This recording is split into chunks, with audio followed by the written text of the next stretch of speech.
What's up, Summoners? King Blair here.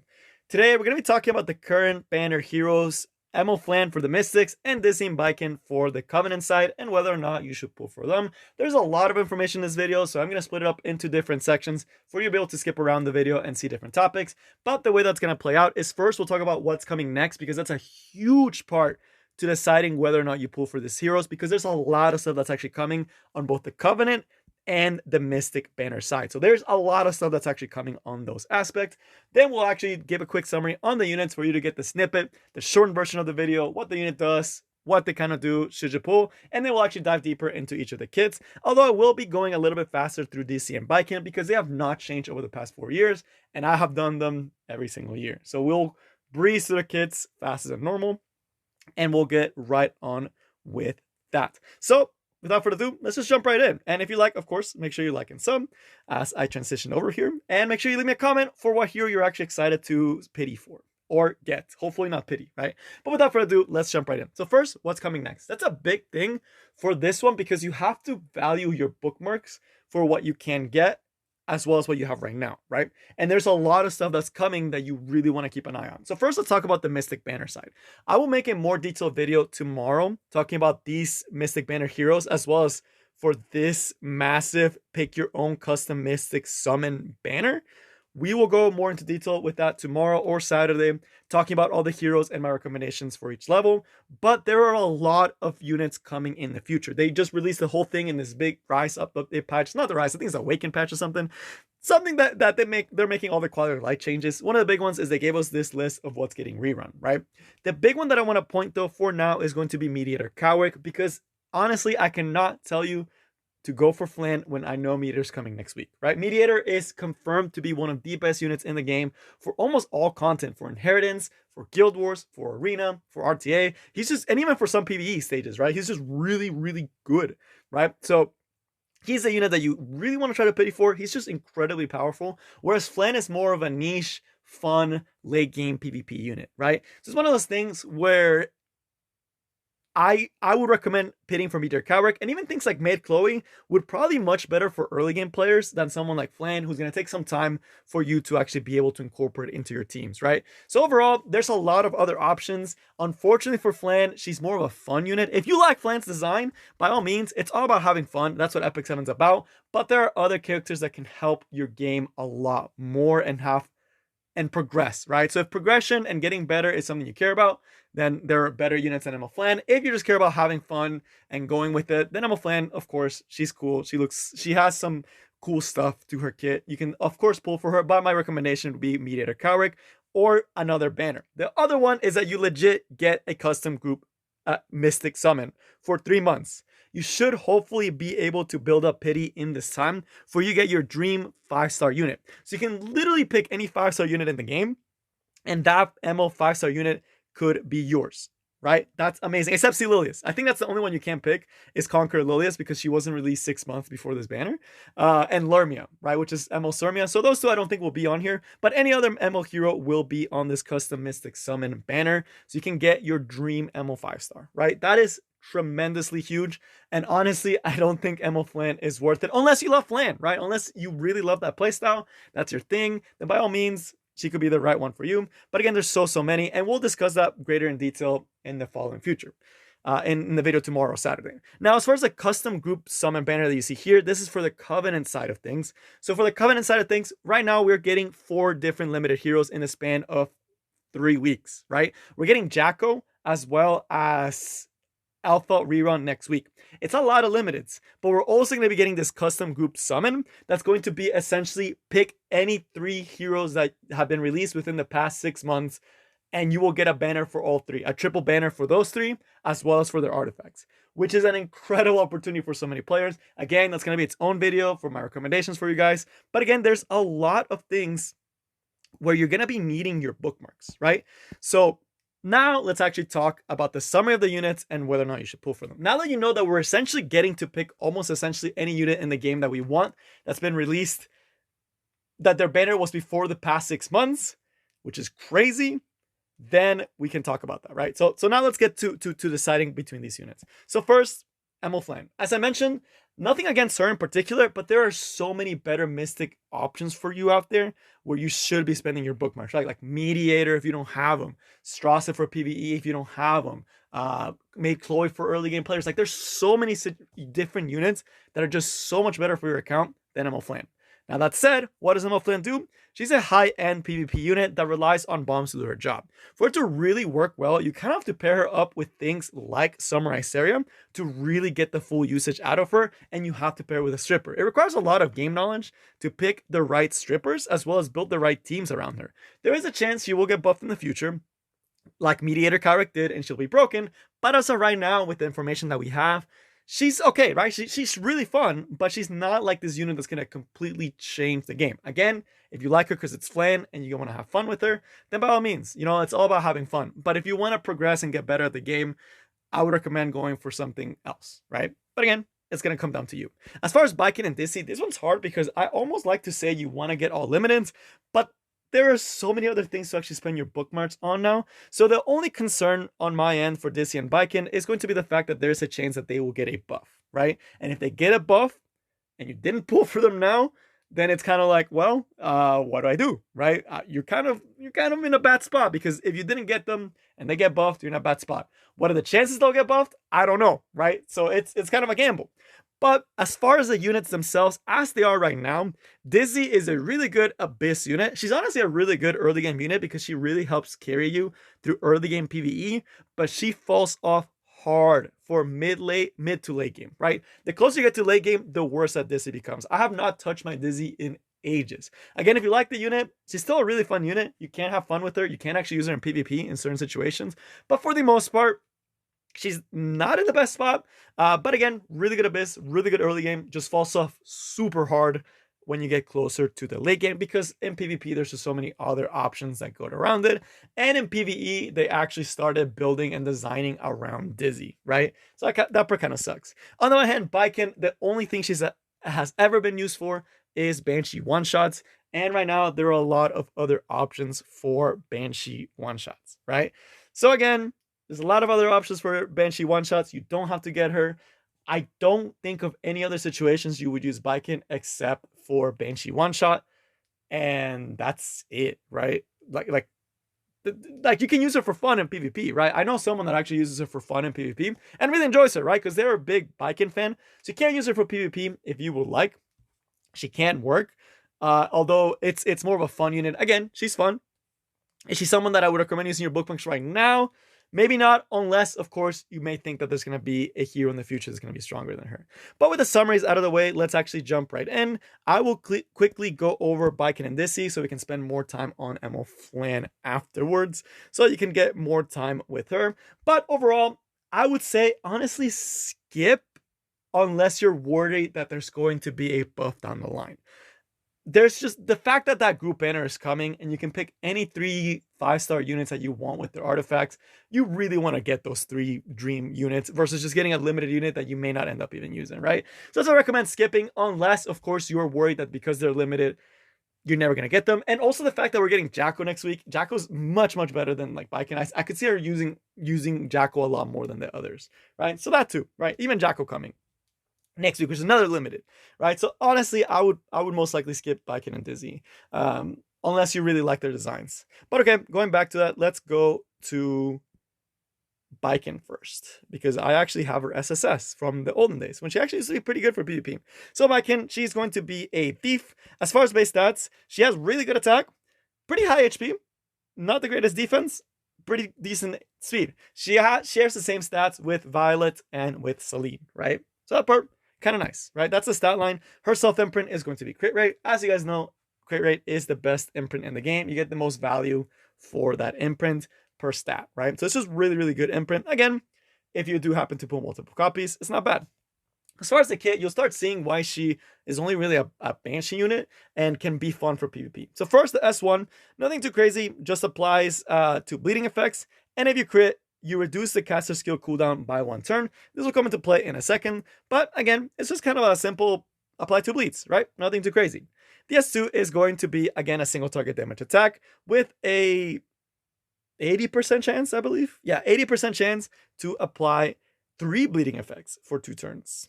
and it's each. So each one has an 80% chance to land. You'll check it 3 times, and 1 bleeding effect ignores effect resistance, which again is nice because you're pretty much almost guaranteed to get at least 1 bleed effect. And if you crit, you get an extra turn, right? So you come in, US2, and you're most likely going to get a crit unless you get really unlucky and you just lose all the 80%, right? That does happen even in the Banshees, which is really frustrating when that does happen. But again, essentially, you're adding more bleeds, you're getting an extra turn, right? S3 is going to be a detonate, where you detonate all the bleeds, and a crit increases the CR of all your allies by 50%. So essentially, what this unit does in Banshee is she comes in, and she starts the S2 when you get to the Banshee. She'll have attack buff when you're doing the Banshee one-shot right. You'll come in, you'll S2, you'll apply those bleed effects, you'll do some damage because you're grass, you'll get that extra turn because you crit, and then you'll come in with the S3, attack the enemy, and pop all the bleed effects, as well as do enough damage to actually one-shot the Banshee, right? And then all the bleeds are gone. So mostly just a Banshee unit, right? She could really use a buff, which is why there is a very non-zero chance that she will actually get a buff, right? As far as their PvP, some people do like to use her as kind of a weird opener. Her speed is not the worst on the planet. It's not the greatest. There's a lot of speed being thrown around, but some people actually used to use her kind of like as a tech option into SSB and into some units that don't use immunity. They used to come in and use the S2, apply some bleed effects, and then come in with an S3 and be able to CR push your team up and potentially maybe kill that unit if the unit did not have immunity, right?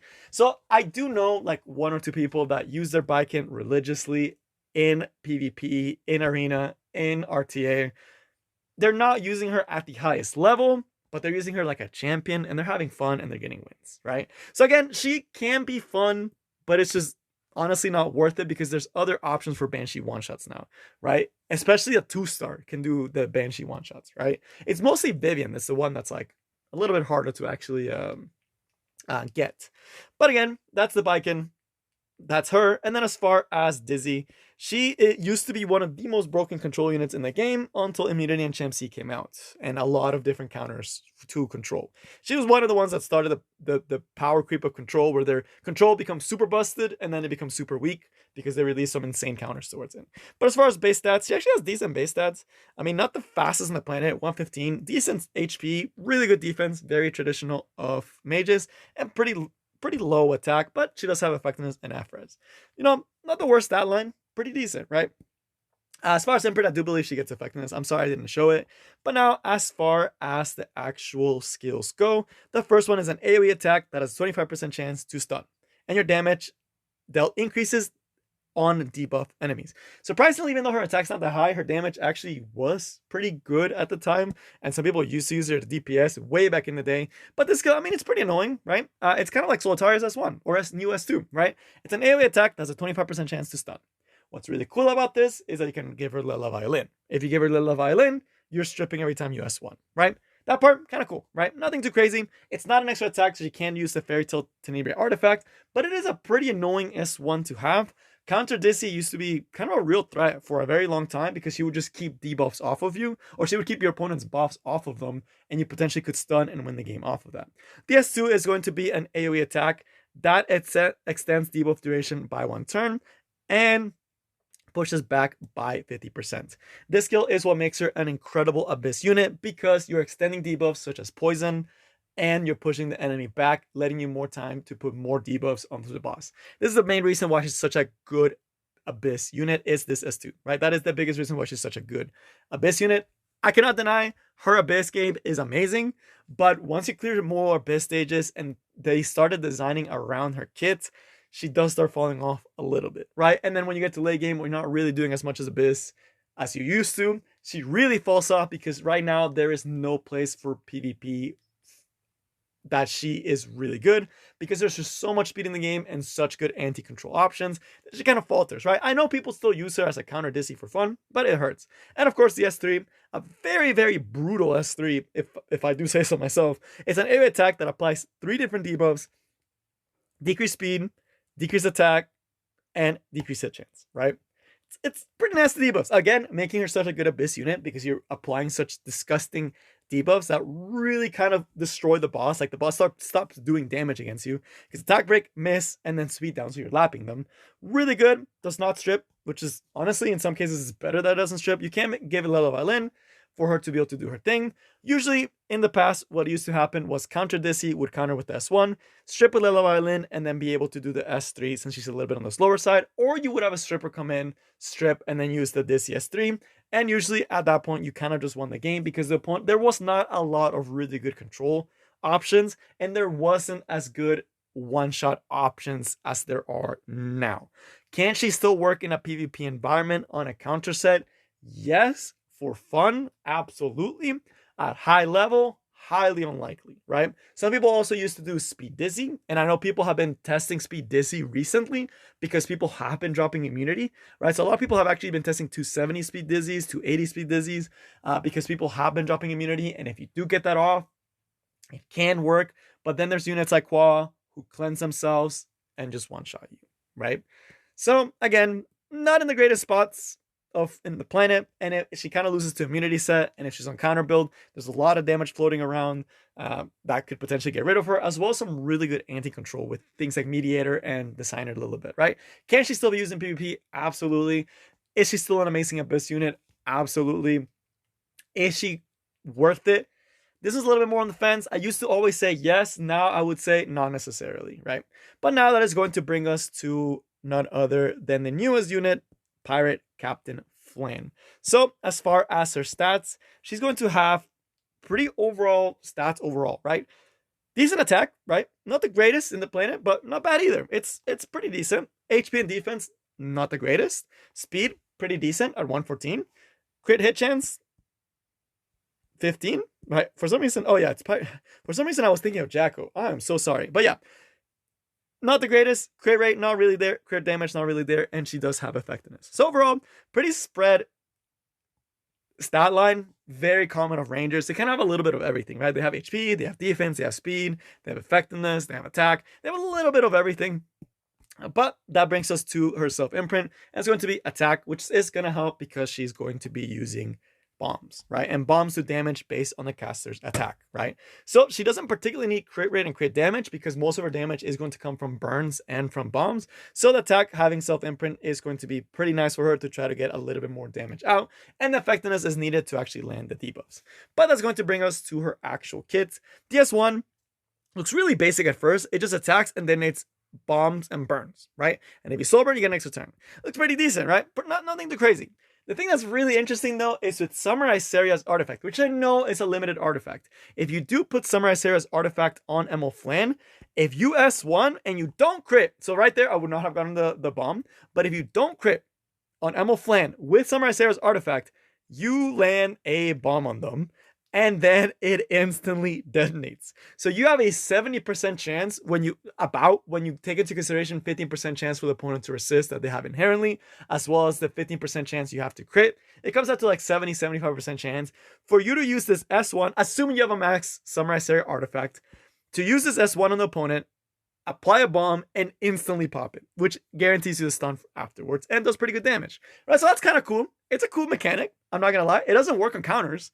It works when it's on her turn, but it's not terrible, right? It's kind of a cool mechanic. I really would like to try it out, but again, Samurai Seria artifact has to be maxed out, and you still have a chance to not land it, and you lose that artifact slot. But again, not the worst thing on the planet. The S2 is a little bit of a weirder one. She does get the Seaside passive, which inherently makes her tankier, because as we mentioned, she doesn't have the greatest HP and defense stats, and she wants to have the attack to do damage, but this does make her a lot tankier, like Samurai Seria gets tanky, because she shares 30% of her damage suffered to the ally in the front line. The part that it does is when you do the S1, when it is your turn and you have a buff, you activate Hunt, which essentially gives you a nice little 15% CR push. These things can matter and make a difference, but most games you are starting the game with an S3. This is kind of like a nice little added bonus that they just threw in the S2 to give her more of a spice and not just make it a Samurai Seria passive. But now we get to her S3, which is the really unique part of her kit. So she gets increased attack. Again, this is good because her damage comes from burns and bombs, and she attacks all enemies, applying burn and bomb for 2 turns. And you decrease their combat by 25% and increase your own by 50. So essentially, this is a pretty cool skill, right? You attack buff, hit, bomb, burn, push back, push up. a lot of stuff happens, right? It's a pretty stacked S3. One important thing you have to notice is it does not strip. Why is that a big deal? Because you can't necessarily make an opener Flan. She has to be paired with a stripper. She has to be paired with someone that can strip, so she's able to actually do her combo. So something to keep in mind, because it takes a little bit more skill to actually make Flan teams, at least for RTA, because usually if they just ban your stripper and they have immunity, it's going to be hard for you to deal with them. And even things like Mediator Carrick just shut her out a lot. But again, if the opponent doesn't have immunity, it's a pretty nasty skill, right? It does a lot. At 25% CR, push back, burn, and bomb, which means that on their second turn, they're going to be getting stunned. And you're going to be pushing up quite fast to actually be able to potentially even cycle them and pop them, right? So there's a lot, right? There's a pretty big chance that you're going to get a lot out of it, right? A lot out of that S3, assuming you build the team around her properly. So as far as to how you would build her, I honestly think her best build is kind of in a wombo combo team composition. I like 230, 240 speed, so she's able to follow your strip up with your stripper, able to S3, push back, and potentially lap. She does need to be on the faster side. That's what I personally think would be like her coolest build. And then you're actually able to, and having this max Sunrise Area artifact, being able to potentially, plant that bomb and detonate everything. Just sounds like it'll be pretty fun, right? It sounds really, really fun. The big reason why I don't think she's the greatest unit out there is, again, there's a lot of cleansers and immunity setters, and she can't open turn 1, right? That's a bigger problem than you may actually think, because there's a lot of aggression in Epic 7 PvP that, in RTA in particular, that if you don't do anything turn 1 and you're waiting for your opponent to take their turn 1 before you do what you're supposed to do, it could get pretty tricky, again, because most likely they'll have ways to kill your Flan before. Since she doesn't really have any survivability, they could pop her with things like Hua, like Rimuru, right? They can, there's a lot of ways they can actually deal with her. But if you do decide to do something like a Guiding Light Flan, trying to go second team, which I think it's also a really solid option for PvP, then, that could be cool as well. Could be interesting. You set up those debuffs and you come in and S1 and pop some things, right? She can be cool in the right composition, but the big thing is going to be the fact that she's primarily a PvP hero, and particularly end late PvP hero, because you have to combo with her. If you combo with her, it could be pretty dope. She looks amazing and fun, but if you don't have a combo with her, she's gonna feel very not great, right? It's not gonna feel good if you don't have the support, right? So you need to have the team to be able to build around her, and you need to have the units to be able to build around that. And a lot of the times, you won't have those things, and especially if you're early or even mid game player, you won't have those things. Even late game player, I don't think I could personally make her work, right? But I know people are successful in actually making her work, and she looks really fun. But again, fun versus potentially best character in the game being Mediator Cowrick, it's a pretty big difference between the two, right? And I would suggest you wait for Mediator Cowrick or for the selective Mystic Banner hero, where you get to pick your MO 4-star and your MO 5-star. Is going to have a lot more value than someone like Flan, right? No offense to Flan, just not released at the right time. But that is going to be all I have for you guys today. I hope you enjoyed and this was helpful to you guys. And we will talk about all those other ML heroes and whether or not you should pull for them. But that is all I got for you guys today, and I will see you next time. Peace.